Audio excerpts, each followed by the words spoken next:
everyone, today I'm sharing with you 5 ways to earn money with portrait photography and how to get started in these industries even if you're starting from zero. Today's video is sponsored by PPA, where you can also find lots of resources to help you grow your business, and I'll tell you everything you need to know about them a little bit later on. First, let's go through some different genres of portrait photography you can pursue and potentially turn into a full-time business. I find a lot of the time with portrait photography, you might specialize in one of these genres, but also offer a subgenre on the side as well. So for example, a full-time commercial photographer might also offer headshots in their downtime, or wedding photographers might offer family sessions during the week or during the quieter seasons.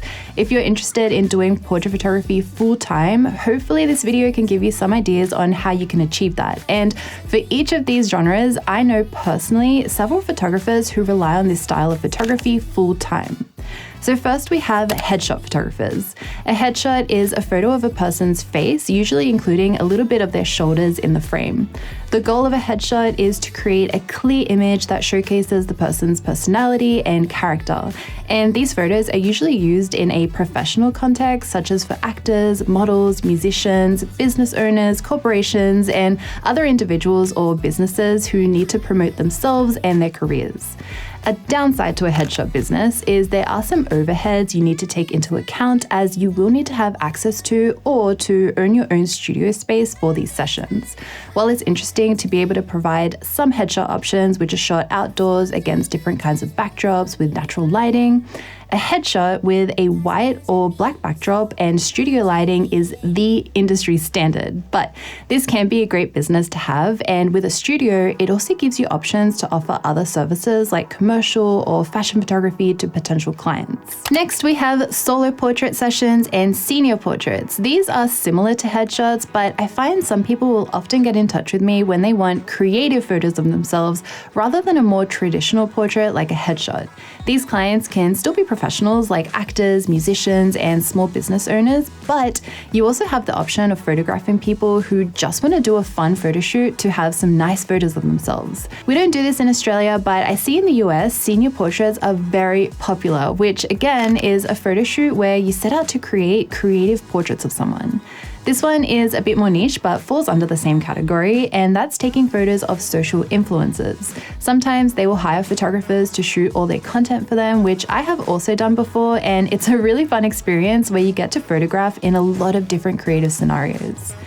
The next genre is a big one, and that is weddings. And I won't get into this too much because I see a lot of photographers getting in touch with me saying that they want to do portrait photography full time, but they can only think of weddings as a way to make money and they don't want to do weddings. So I was inspired to make this video to show you that there are definitely other ways to make money from portraits that don't just involve weddings. So moving on. There are lots of photographers who make a living offering all these genres together, so couple sessions, family sessions, and newborn photography, and some photographers who only specialize in one of these 3 for their business.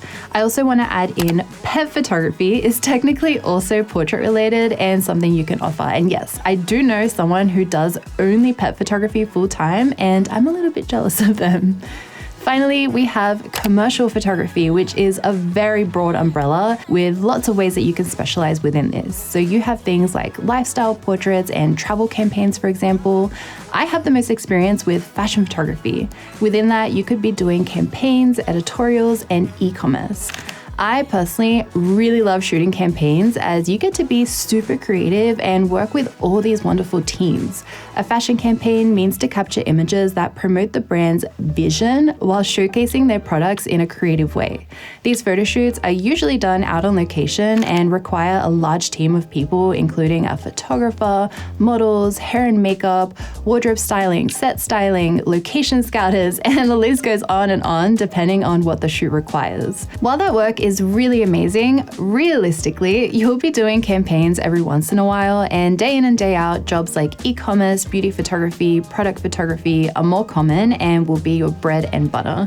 E-commerce is photography to showcase the entire range of products available for a brand. So for a clothing brand, you'll have a studio space, 1 or 2 models, and hundreds of clothes you'll need to photograph. You'll spend the day with the models alternating, so you'll be photographing the front, side, back, and close-up of the outfit one model is wearing, while the second model is getting changed into the next outfit, and you'll continue that until you photograph everything in the collection. So those are some of the genres of portraits I have the most experience in, but there are even more portrait photography jobs that you can get into. Since I don't have personal experience with these, I'll just list a few in case you're interested in learning more about them. So you have fine art photography, there's sports photography, journalism, and also music, where you can photograph live shows and also musician portraits, for example. So we know what kind of portrait photography jobs there are out there. Now I want to get into how to get started in these industries, and I want to share with you how you can do this even if you're starting from nothing. Maybe you're feeling confident in your quality of work and you're ready to make the transition into becoming a working photographer.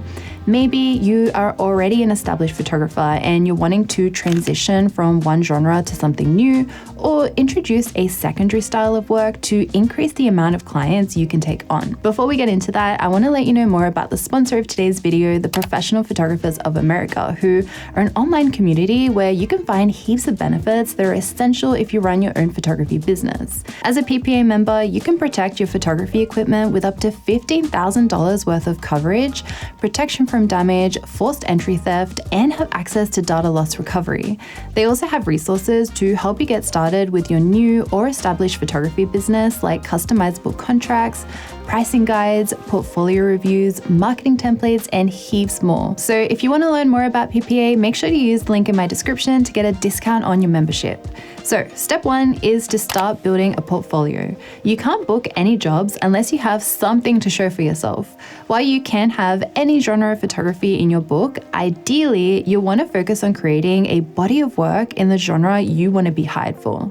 If you already have some photos in your book, you'll need to look through them and cull your imagery to focus on creating a strong body of work for the photography you want to be hired for. If you don't have any photos yet, you'll need to look for people to work with and do photo shoots with. And if you do this, make sure you plan and storyboard your photo shoots to make the time you put into doing these shoots worthwhile. Once you create the photos you need, you want to share them to your social media and post them to your website, because you want any potential clients to be able to scroll through and see your style of work. Step 2 is to assist an already established photographer, and even better if they work in the field you're interested in.